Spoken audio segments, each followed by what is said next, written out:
Assalamualaikum warahmatullahi wabarakatuh. Sebelumnya, kami dari kelompok 10 akan mempresentasikan hasil diskusi kami tentang Pancasila sebagai konteks kedudukan ketatanegaraan RI. Sebelumnya, kami akan memperkenalkan anggota kelompok 10. Yang pertama ada Arif Cahyadi, yang kedua ada Khairul Ramadan, yang ketiga saya sendiri Nuzul Husna Ramadan, dan ada Yora Dwi Syafni. Pertama yaitu ada Pancasila dalam konteks ketatanegaraan Republik Indonesia.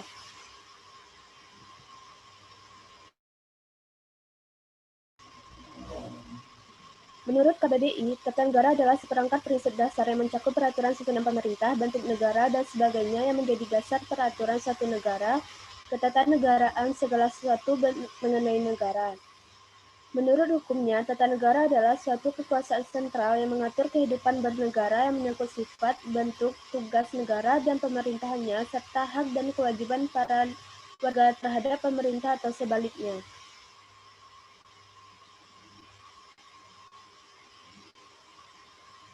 Pancasila merupakan suatu asas kerohanian yang disebut sebagai dasar filsafat negara. Dalam kedudukannya ini, Pancasila merupakan sumber nilai dan sumber norma dalam setiap aspek penyelenggaraan negara dan sumber tertib hukum. Pancasila sebagai pandangan hidup sering disebut juga sebagai pandangan dunia, pandangan hidup, pegangan hidup, petunjuk hidup. Dalam hal ini, Pancasila digunakan sebagai petunjuk hidup sehari-hari. Pancasila sebagai pandangan hidup, pegangan hidup, pedoman hidup, dan petunjuk hidup berarti bahwa semua tingkah laku dan tindak tanduk serta perbuatan setiap manusia Indonesia harus dijiwai dan merupakan pancaran dari sila-sila Pancasila.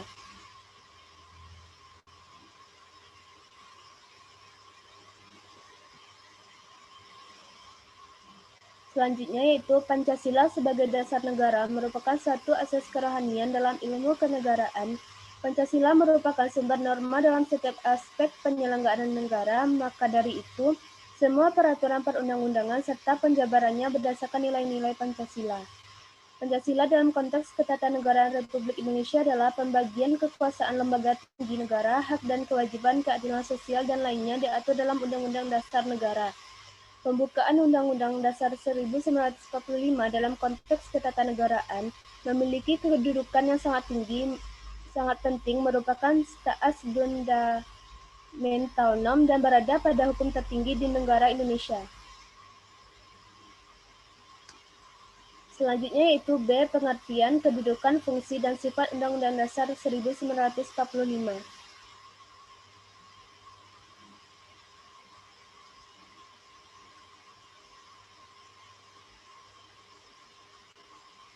Yang pertama, pengertian Undang-Undang 1945.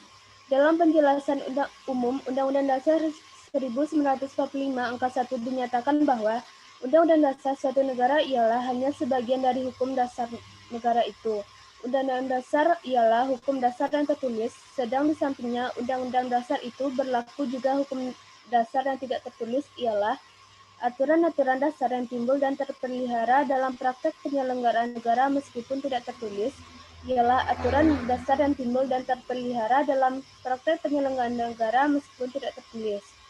Pengertian kata Undang-Undang Dasar menurut Undang-Undang Dasar 1945 mempunyai pengertian yang lebih sempit daripada pengertian hukum dasar, karena yang dimaksud Undang-Undang Dasar ialah hukum dasar yang tertulis, sedangkan pengertian hukum dasar mencakup juga hukum dasar yang tidak tertulis.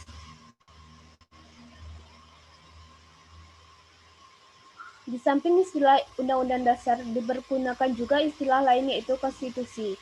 Istilah konstitusi berasal dari bahasa Inggris yaitu constitution atau dari bahasa Belanda yaitu constitutie. Kata konstitusi mempunyai pengertian yang lebih luas dari Undang-Undang Dasar karena pengertian Undang-Undang Dasar hanya meliputi konstitusi yang tertulis saja. Selain itu, masih terdapat konstitusi yang tidak tertulis, yang tidak tercakup dalam pengertian Undang-Undang Dasar.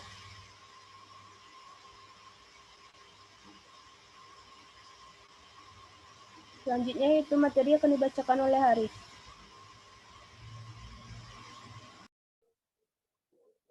Selanjutnya, 2. Kedudukan Undang-Undang Dasar 1945. Sebagai hukum dasar, Undang-Undang 1945 merupakan sumber hukum tertinggi dari keseluruhan produk hukum di Indonesia. Produk-produk hukum seperti undang-undang, peraturan pemerintah atau peraturan presiden, dan lain-lainnya. Bahkan, setiap tindakan atau kebijakan pemerintah harus dilandasi dan bersumber pada peraturan yang lebih tinggi, yang pada akhirnya harus dapat dipertanggungjawabkan sesuai dengan ketentuan Undang-Undang 1945. Tata urutan peraturan perundang-undangan pertama kali diatur dalam ketetapan MPRS No. 20/MPRS/1966 yang kemudian diperbaharui dengan ketetapan MPR nomor 3/MPR/2000 dan terakhir diatur dengan Undang-Undang Nomor 10 Tahun 2004 tentang pembentukan peraturan perundang-undangan.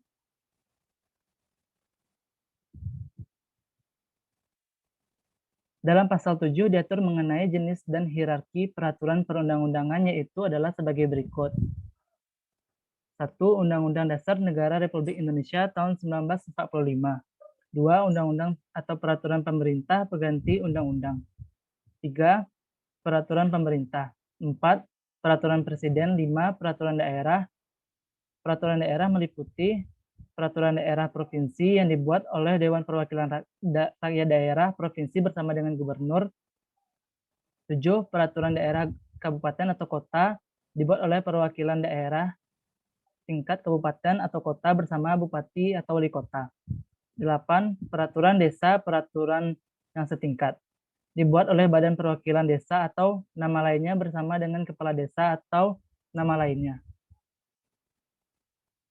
3. Fungsi Undang-Undang 1945. Sebagai hukum dasar, Undang-Undang 1945 berisi norma-norma dan aturan-aturan yang harus ditaati dan dilaksanakan oleh semua komponen tersebut di atas. Undang-Undang Dasar bukanlah hukum biasa, melainkan hukum dasar, yaitu hukum dasar yang tertulis. Sebagai hukum dasar, Undang-Undang 1945 merupakan sumber hukum tertulis. Dengan demikian, setiap produk hukum seperti undang-undang, peraturan pemerintah, peraturan presiden, ataupun bahkan setiap tindakan atau kebijakan pemerintah haruslah berlandaskan dan bersumber pada peraturan yang lebih tinggi, yang pada akhirnya kesemuanya peraturan perundang-undangan tersebut harus dapat dipertanggungjawabkan sesuai dengan ketentuan Undang-Undang 1945. Dan muaranya adalah Pancasila sebagai sumber dari segala hukum negara, pasal 2 Undang-Undang Nomor 10 Tahun 2004. Undang-Undang 1945 juga mempunyai fungsi sebagai alat kontrol dalam pengertian Undang-Undang 1945 mengontrol apakah norma hukum yang lebih rendah sesuai atau tidak dengan norma hukum yang lebih tinggi. Undang-Undang 1945 juga berperan sebagai pengatur bagaimana kekuasaan negara disusun, dibagi, dan dilaksanakan. Selain itu, Undang-Undang 1945 juga berfungsi sebagai penentu hak dan kewajiban negara, aparat negara, dan warga negara. 4. Sifat Undang-Undang 1945. 1. Konstitusi tertulis. Undang-Undang Dasar adalah dokumen tertulis yang memuat aturan-aturan dasar dan karena itu memenuhi kebutuhan dasar ini dari pemerintah federal. Bahkan, Konstitusi Indonesia adalah yang paling rumit dalam konstitusi dunia. Rumusan Undang-Undang 1945 akan mengikat dan mengatur pemerintah, setiap warga negara, dan penyelenggara dari negara. 2. Singkat. Undang-Undang 1945 hanya akan membuat beberapa aturan pokok dan aturan dasar di Indonesia. 3. Konstitusi yang kaku. Undang-Undang 1945 adalah peraturan sebagian besar merupakan konstitusi yang kaku. Semua ketentuan konstitusi tentang hubungan uni negara dapat diubah hanya oleh tindakan bersama dari badan-badan legislatif negara dan parlemen. 4. Supremasi konstitusi. Undang-Undang 1945 juga tertinggi dan bukan buatan tangan baik dari pusat. Jika karena suatu alasan, setiap organ negara berani melanggar ketentuan konstitusi, pengadilan hukum ada untuk memastikan bahwa martabat konstitusi ditegakkan dengan segala cara. 5. Peradilan independen. Di Indonesia, Undang-Undang 1945 telah menyediakan Mahkamah Agung dan setiap upaya telah dilakukan untuk melihat bahwa peradilan di Indonesia bersifat independen dan tertinggi. MA di Indonesia dapat menyatakan sebuah undang-undang sebagai konstitusi yang inkonstitusional atau ultra jika bertentangan dengan ketentuan konstitusi. 6. Legislatif bikameral. Sistem bikameral dianggap penting dalam sebuah federasi karena hanya ada di majelis tinggi, bahwa unit-unit dapat diberikan perwakilan yang setara. Undang-undang juga menyediakan bahwa legislatif bikameral di pusat. 7. Pemilihan pemerintahan. Di sebuah negara federal, ada dua pemerintahan nasional atau pemerintah atau federal dan pemerintahan dari setiap unit komponen. Tetapi di negara kesatuan hanya ada satu pemerintahan, yaitu pemerintahan nasional. Jadi di Indonesia sebagai sistem presidensial memiliki pemerintahan pusat dan pemerintahan bagian. 8. Supel. Artinya Undang-Undang 1945 bisa dikembangkan dan juga akan mengikuti arus dan perkembangan zaman. Yang ke-9, hukum yang positif. Semua yang dirangkum dan berada dalam Badan Undang-Undang 1945 adalah peraturan perundang-undangan dan semua masalah yang mengatur hukum yang tentunya akan bersifat positif dan mengundang beberapa norma batasan tertentu. 10. Universal. Ini menyatakan sifat Undang-Undang 1945 yang menyeluruh dan mengatur semua hal dalam peraturan termasuk tentang beragam keunikan dan perbedaan di Indonesia, seperti agama, suku, dan bangsa. 11. Terbuka. Undang-Undang 1945 bukanlah sistem pemerintahan yang akan mengekang dan terlalu kaku, namun bisa menerima segala anjuran, arahan, dan masukan yang bersifat positif dan membangun seperti dasar hukum Komisi Yudisial. Baiklah, saya kembalikan kepada moderator. Baiklah, pembacaan selanjutnya itu yang akan dibacakan oleh Yora Dwi Syafni. Kepada Yora dipersilakan.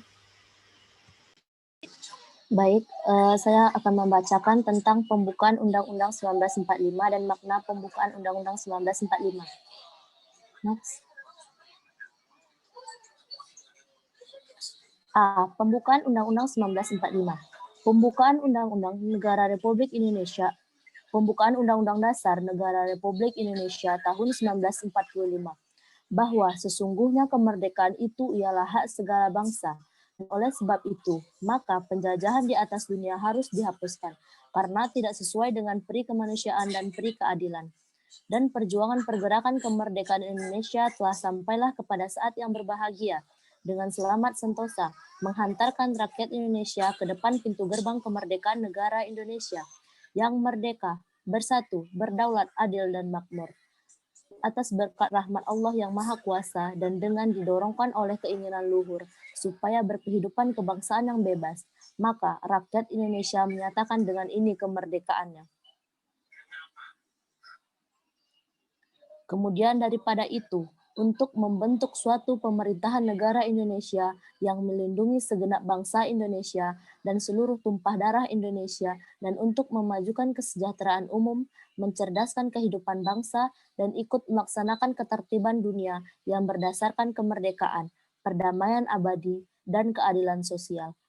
Maka disusunlah kemerdekaan kebangsaan Indonesia itu dalam satu Undang-Undang Dasar Negara Indonesia yang terbentuk dalam suatu susunan negara Republik Indonesia yang berkedaulatan rakyat dengan berdasar kepada ketuhanan yang Maha Esa, kemanusiaan yang adil dan beradab, persatuan Indonesia, dan kerakyatan yang dipimpin oleh hikmat kebijaksanaan dalam permusyawaratan perwakilan, serta dengan mewujudkan suatu keadilan sosial bagi seluruh rakyat Indonesia.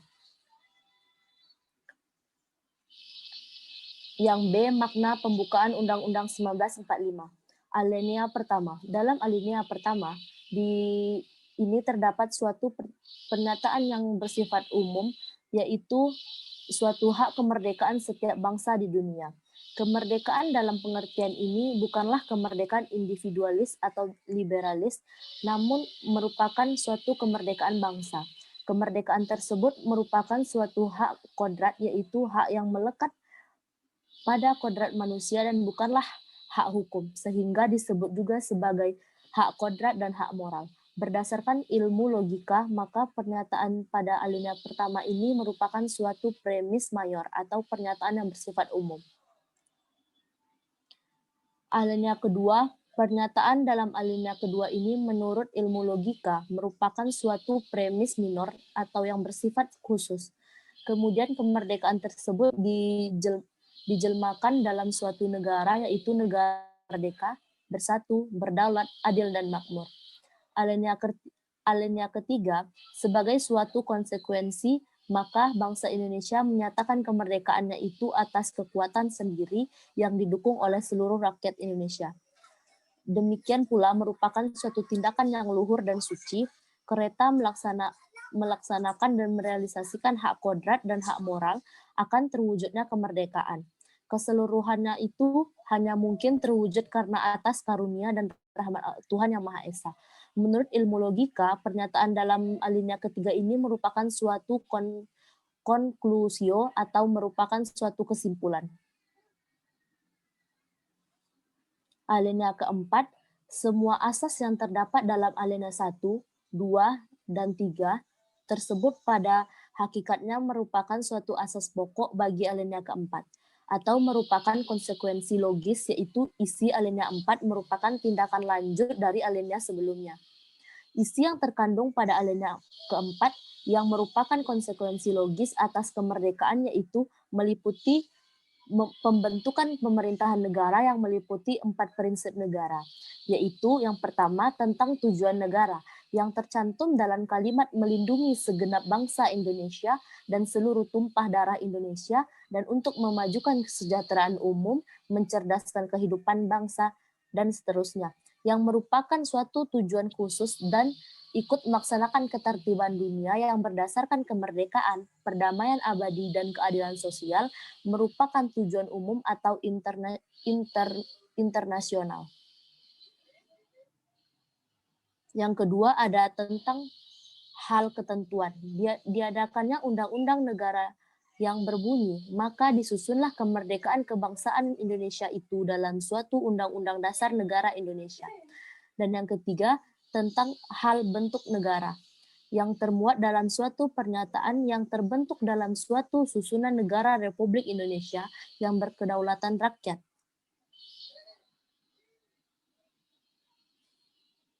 Yang keempat ada tentang dasar filsafat atau dasar kerohanian negara dalam kalimat dengan berdasar kepada ketuhanan yang Maha Esa, kemanusiaan yang adil dan beradab, persatuan Indonesia, dan kerakyatan yang dipimpin oleh hikmat kebijaksanaan dalam permusyawaratan perwakilan, serta dengan mewujudkan suatu keadilan sosial bagi seluruh rakyat Indonesia.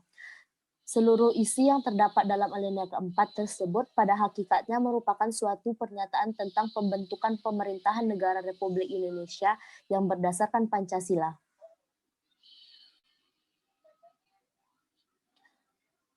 Yang C ada sistem ketatanegaraan Republik Indonesia.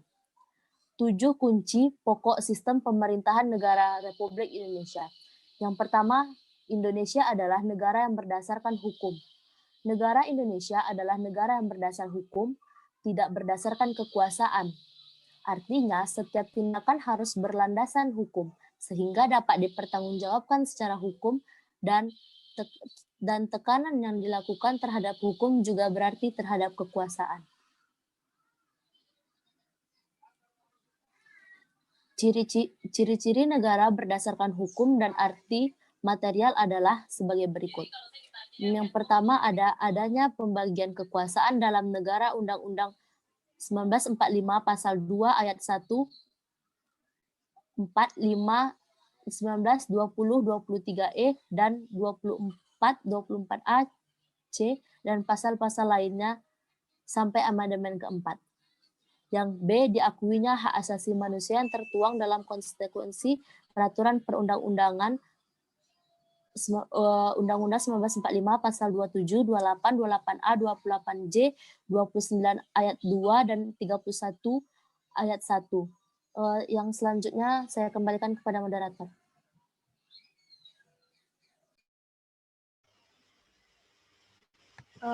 Selanjutnya itu akan dibacakan oleh Khairul Ramadan. kepada Khairul, dipersilakan.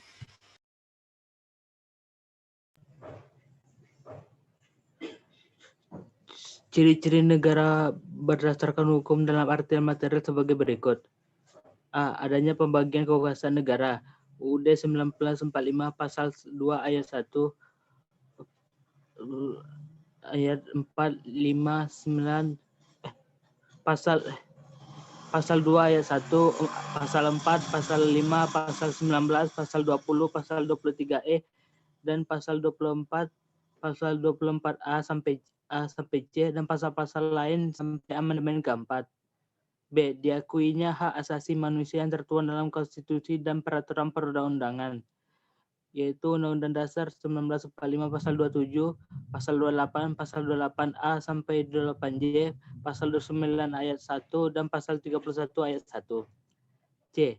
Adanya dasar hukum bagi kekuasaan pemerintah asas legalitas, yaitu pasal UUD 1945 pasal 1 ayat 3. Adanya peradilan bebas, merdeka, serta tidak memihak. UUD Undang-Undang Dasar 1945 pasal 24. Semua warga negara memiliki kedudukan sama di mata hukum dan pemerintahan, wajib menjunjung hukum dan pemerintahan tersebut tanpa kecuali, dan berhak mendapatkan pendidikan penghidupan yang layak bagi kemanusiaan.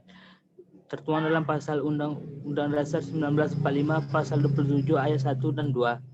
F. Pemerintah berkewajiban memajukan kesejahteraan umum dan mencerdaskan rakyat Indonesia. Tertuang dalam Undang-Undang Dasar 1945 awal tentang hak asasi manusia pasal 31, pasal 34 dan pasal 33. Selanjutnya. 2. Sistem konstitusional pemerintah Indonesia bersifat konstitusional, bukan absolut atau tidak terbatas. Pernyataan ini menunjukkan bahwa pemerintahan dijalankan menurut sistem konstitusional. Dalam sistem ini, penggunaan kekuasaan secara sah oleh aparatur negara dibatasi secara formal berdasarkan Undang-Undang Dasar 1945. 3. Kekuasaan negara tertinggi berada di tangan rakyat. Kedaulatan berada di tangan rakyat dan dilaksanakan menurut Undang-Undang Dasar 1945 pasal 1 ayat 2. Badan yang memberi kewenangan untuk melaksanakan kedaulatan ini adalah MPR, yang merupakan penjelmaan dari seluruh rakyat Indonesia. Majelis ini bertugas menetapkan Undang-Undang Dasar serta melantik dan memberhentikan presiden dan wakil presiden. Next. 4. Presiden adalah penyelenggara pemerintahan negara tertinggi di bawah Majelis Permusyawaratan Rakyat. Pasal 4 ayat 1 Undang-Undang Dasar 1945 menyebutkan bahwa Presiden Republik Indonesia memegang kekuasaan dan tanggung jawab dalam menjalankan pemerintahan. Presiden tidak bertanggung jawab kepada Dewan Perwakilan Rakyat. Undang-Undang 1945 telah menggariskan kerjasama antara Presiden dan Dewan Perwakilan Rakyat. Antara lain membentuk undang-undang, menetapkan anggaran dan serta belanja negara, pengangkatan duta konsul, penganugerahan gelar dan jasa, pemberian amnesti, abolisi, dan lain-lain. Dalam perkara-perkara tersebut, Presiden harus mendapatkan persetujuan DPR. 6. Menteri Negara adalah pembantu Presiden dan Menteri Negara tidak bertanggung jawab kepada Dewan Perwakilan Rakyat. Undang-Undang Dasar 1945 menyatakan bahwa Presiden dibantu oleh Menteri-Menteri Negara yang dapat diberhentikan oleh Presiden menurut Undang-Undang pasal 17. Menteri-menteri itu tidak bertanggung jawab kepada DPR. Kedudukan mereka tidak bergantung pada DPR, tetapi pada Presiden karena mereka adalah pembantu Presiden. 7. Kekuasaan kepala negara tidak tak terbatas. Penjelasan Undang-Undang Dasar 1945 menyatakan bahwa meskipun kepala negara tidak bertanggung jawab kepada DPR, ia bukan diktator, artinya kuasanya tidak tak terbatas. Keberadaan DPR dan Menteri dapat mencegah terjadinya pemerintahan yang absolut atau kekuasaan mutlak. Dalam hal ini kedudukan dan peran DPR sangatlah kuat.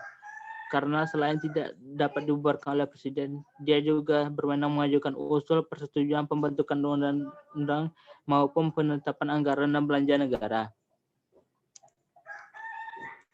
D. Sistem Kelembagaan Negara Republik Indonesia. Dalam Tak MPR nomor 6 garing MPR tahun 1973 dan Tak MPR nomor 3 garing MPR 1978, MPR menetapkan bahwa MPR adalah lembaga tertinggi negara, sedangkan lembaga tinggi negara terdiri dari Presiden, Dewan Perwakilan Rakyat, Dewan Pertimbangan Agung, dan Badan Pemeriksa Keuangan. Kelembagaan negara setelah perubahan Undang-Undang Dasar 1945 mengenai hal DPR diatur dalam pasal 19, pasal 20, pasal 21, pasal 22B, pasal 22C, dan pasal-pasal yang berkaitan dengan kerjasama Presiden, sedangkan Dewan Perwakilan Daerah diatur dalam pasal 22D.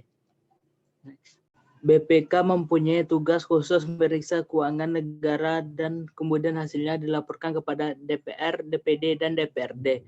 Pasal 23E dan pasal 23F dan pasal 23G. Badan ini bersifat bebas, mandiri, jadi tidak dipengaruhi dan mempengaruhi kekuasaan pemerintah. Tugas BPK antara lain: 1. Memeriksa pengelolaan dan tanggung jawab keuangan negara. 2. Memeriksa semua pelaksanaan APBN. Sedangkan kekuasaan kehakiman dipegang oleh Mahkamah Agung dan badan peradilan yang di bawahnya. Pasal 24A, pasal 24A-J yang terlepas dari pengaruh semua lembaga negara. Sedangkan selanjutnya, Rif. Komisi Yudisial bersifat mandiri dan mempunyai wewenang mengusulkan pengangkatan hakim agung dan wewenang lain dalam rangka menegakkan kehormatan dan martabat serta perilaku hakim. Pasal 24B. Mahkamah Konstitusi mengadili pada tingkat pertama dan terakhir dengan keputusan bersifat final, menguji undang-undang terhadap undang-undang dasar dan memutus sengketa kewenangan lembaga negara dan kewenangan yang diberikan oleh undang-undang dasar, memutus pembubaran partai politik, dan memutus perselisihan tentang hasil pemilihan umum. Pasal 24C. Sekian dari saya, kembali kepada moderator. Baiklah, itulah tadi hasil presentasi dari kelompok 10. Apabila ada kesalahan mohon dimaafkan. Kami sudahi dengan Assalamualaikum warahmatullahi wabarakatuh.